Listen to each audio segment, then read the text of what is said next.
భూభారతిలో భాగంగా కొత్తగా రాబోతున్న గ్రామ పాలన అధికారుల పాత్ర ఎట్లా ఉండబోతుంది?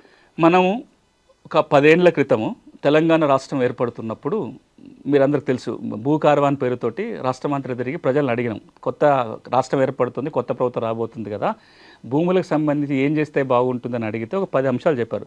అలా అతి ప్రధానమైనది ఊరికొక అధికారి ఉండాలి, వాడు మా ఊళ్ళో ఉండాలి, అట్లా సగం సమస్యలు మా దగ్గర తీరిపోతాయని ప్రజల అభిప్రాయం.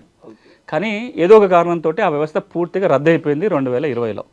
ఇప్పుడు కూడా అందరూ ఏం కోరుకుంటున్నారంటే, గ్రామంలో భూ పరిపాలన ఒక వ్యక్తి లేకపోతే చాలా నష్టం జరుగుతుంది.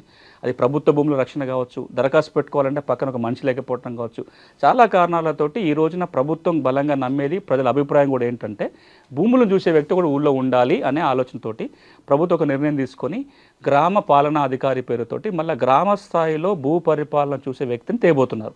ఆ ప్రక్రియ జరుగుతుంది. రాబోయే కొద్ది కాలంలో 10,954 రెవెన్యూ గ్రామాలు ఉన్నాయి. ప్రతి గ్రామంలో ఒక పాలనాధికారి రాబోతున్నాడు. ఇలా పాత్ర ఏముంటుందంటే 2-3 అంశాలు.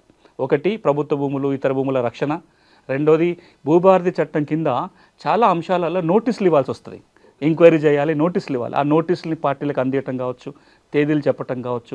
ఇప్పుడు రెవెన్యూ రికార్డుల నిర్వహణ చేయాలి, అంటే ఆన్లైన్ రికార్డులను సరిగ్గా ఉన్నాయా లేదా చూడటం కావచ్చు. అంటే గ్రామ స్థాయిలో రెవెన్యూ పరిపాలన, భూ పరిపాలన చూడడం కోసం ఈ గ్రామ పాలన అధికారులు పనికొస్తారు.